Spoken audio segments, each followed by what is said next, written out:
Hello, welcome to my channel. This is Sudarshana Starshine Star. Please remember to like this clip and subscribe to my channel. Why not hit the notification bell? I don't put out a lot of content, but when I do put something out, it's pretty good, so you don't want to miss it. I'm going to start, like I always do, my clip by doing the 3 opening prayers, which will be the Guru Mantra, the Ganesha Mantra, and the Gayatri Mantra. Okay, let's go.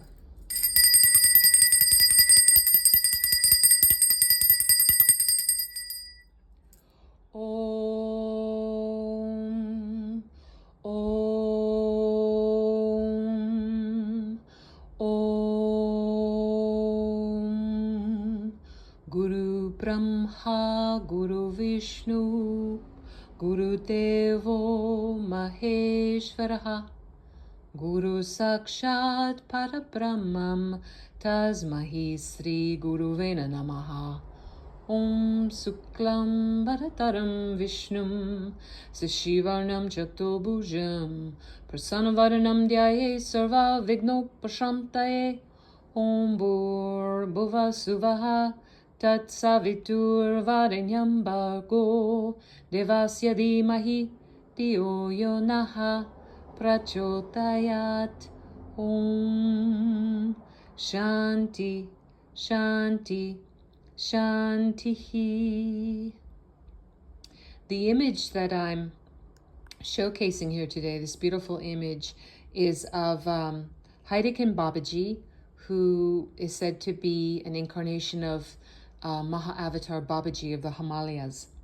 So this is going to be part 2 of The Secret of Letting Go by Guy Finley, and Finley is spelled Finley.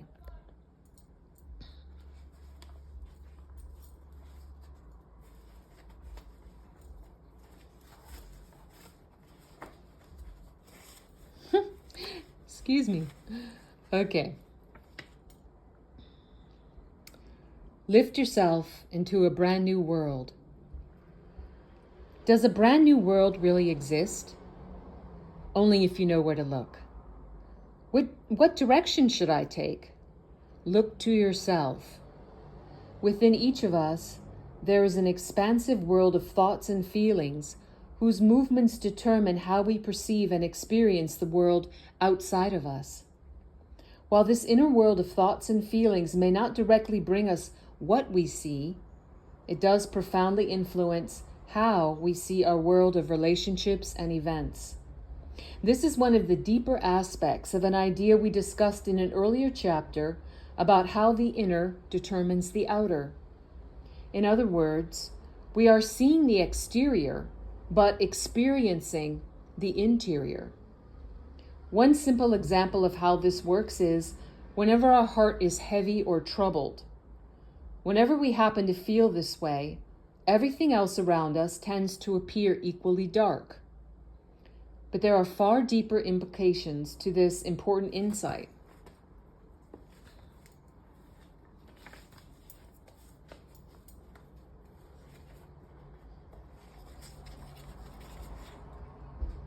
With important self-study, we can turn it into a personal breakthrough of the most freeing kind that can lift us to a brand new world. Let's get started.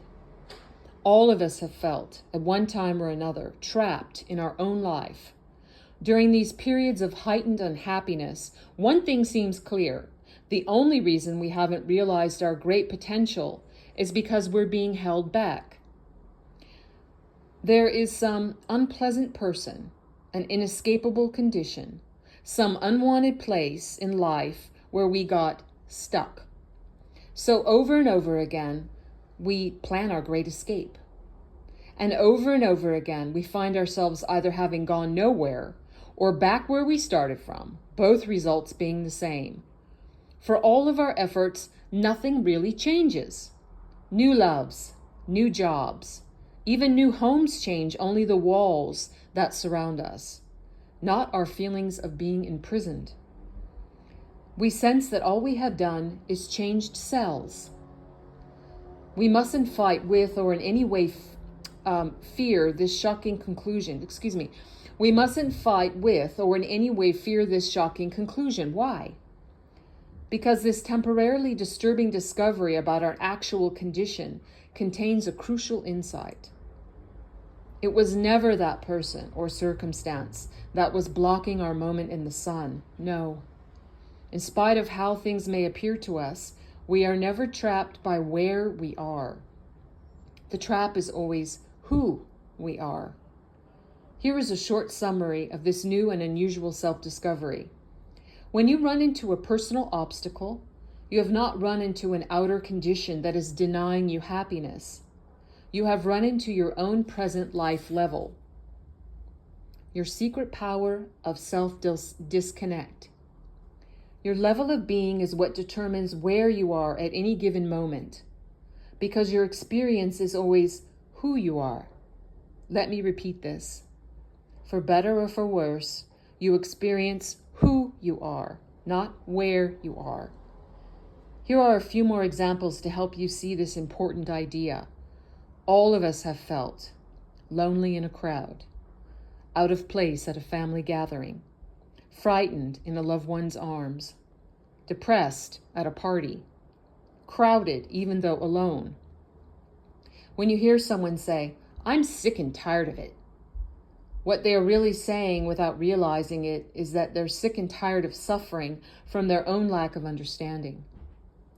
This all becomes clear once we understand that unhappiness does not come at us, it comes from us. For instance, impatience with our level of understanding is the very level of understanding we are impatient with.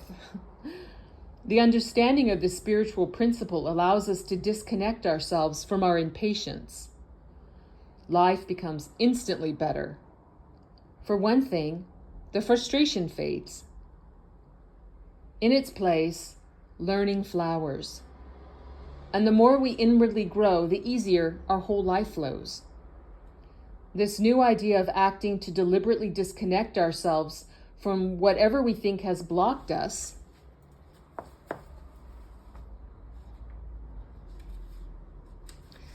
leads us to true self-liberation, because we have never been trapped by anything outside of our own lack of understanding. This is why even the attempt to disconnect ourselves from the limitations of our present life level already belongs to a higher level of understanding. This conscious action on our part works by gradually breaking down the painful circle of self that is repeatedly formed by asking the problem for the solution. Barriers begin to crumble and disappear because you have stopped creating them. In the truest meaning of the words, you are getting out of your own way. Practice self-disconnect as often as you can. The more you work at this special kind of letting go, the freer your days will flow and the higher your life will go. Persistence is everything in your personal work. You must persist, even if it is only with your wish to be persistent. You must persist in spite of all forces that seem to be against your wish to break through to a new you. Believe me, there are no real obstacles between you and the brand new life you long for. You can, and must, prove this kind of freedom to yourself, starting with this understanding and implied action. The greater the doubt you will dare to step through, the greater your possibility to grow beyond yourself. Here's why this axiom always holds true. The only barriers between yourself and a life without limit are the powers you've mistakenly given to your doubts and fears. On the other hand, every time you walk past these false powers, by disconnecting yourself from the false concerns they cast at your feet, here's what happens. Spiritual strength is increased. 7 ways to increase your spiritual strength.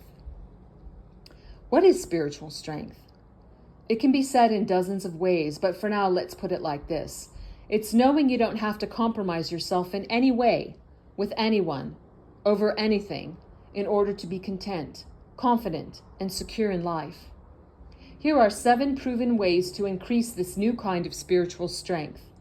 Study them with the wish to uncover the secrets hidden in their empowering instructions. Practice each one, or all of them, every day.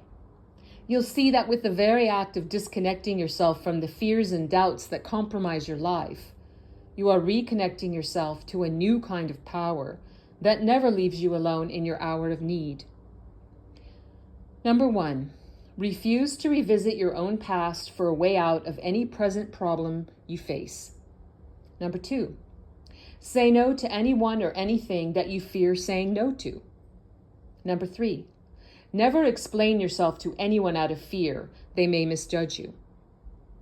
Number 4, learn to see your own defensiveness towards others as an offense against your own right to be free of fear. Number 5, whenever possible, realize that the person you are about to argue with is in as much pain as you are. Number 6, never accept any negative reaction you may have as the only possible answer to your present challenge. Number 7, remember that everything you resist in life increases its weight by the magnitude of thought spent in not wanting it. So accept all that you can and quietly drop the rest. Persist with these spiritual practices, and you will see old doubts turn to new certainties and dark fears replaced with a bright fearlessness. How to let go of helpless feelings. Common psychological suffering is a waste of life. It is pointless, cruel, and above all, deceptive. I say deceptive because psychological suffering is an unnecessary pain that we are presently certain is not only necessary, but actually unavoidable, a part of quote-unquote real life. The daily wear and tear of mental and emotional suffering is not a part of real life. You do not have to live with any tormenting thoughts or feelings, no matter how compelling their cries to convince you otherwise. There is always a choice when it comes to psychological suffering. You need never surrender to any wave of helplessness that leaves you feeling sorry for being alive. I want to agree with what you say, but I'm afraid the truth is, it doesn't seem to matter what direction I choose. Eventually, I run right into some kind of conflict or unhappiness. That's right. But I thought you said there was a choice. There is. But only when you stop thinking in terms of choosing ways of escape. Well then, just how should I think of my suffering? That's just the point. Your suffering is born out of your thinking about yourself in the first place. Any direction or guidance given to you by your thoughts, telling you how to break out of your self-confinement, is merely the continuation of the very same thoughts that you have been feeling imprisoned. Of the very same thoughts that have you feeling imprisoned. The desperate search for happiness is the continuation of unhappiness. Happiness is never driven to look for itself. It is itself. The drive to become confident is the continuation of self-doubt. The hope for a brighter future is the continuation of a dim and flickering past. Even feeling guilty over getting angry is still the continuation of inner irritation. Any direction we take to get away from some misery is the continuation of that distress, no matter how much time and space we may put between us and it. As long as we choose from this distressed life level, our solutions have their roots in the problem. This insight helps us to approach the deeper meaning of Christ's message. As ye sow, so shall ye reap. Yes, the events of my life verify what you are saying. So what do I do? What is my new direction? The problem is your question already assumes you need to go somewhere or do something. What you need is to stop being the you that you think you are. But how do I do that? Be willing to see the truth of all that we have been discussing. Start watching yourself in action. Here's just one example. Catch yourself listening to a familiar anxious state telling you how to make the best plans for a secure tomorrow. Then ask yourself if it makes sense to ask a shark how to get out of the ocean. Obviously, it doesn't. Catch enough of these cunning conversations in yourself, and before too long, a real miracle will occur. You'll stop asking yourself for directions because at long last you will no longer believe it. You'll stop asking yourself for directions because at long last you will no longer believe in the you that's telling you you're lost. And I was going to continue on, but I think I'm going to right away make a part 3 of this wonderful book, The Secret of Letting Go by Guy Finley. And the next section I'm going to go into is called, subtitled, A Technique That Makes Fear Fade. So it's pretty cool, and I hope you'll join me for that. Thank you so much for staying with me through the length of this clip. I hope you enjoyed it. Please remember to like and to subscribe to my channel and hit that notification bell. And now I'm going to close with the closing mantra. And what I'm saying in this is, God bless all beings in all worlds.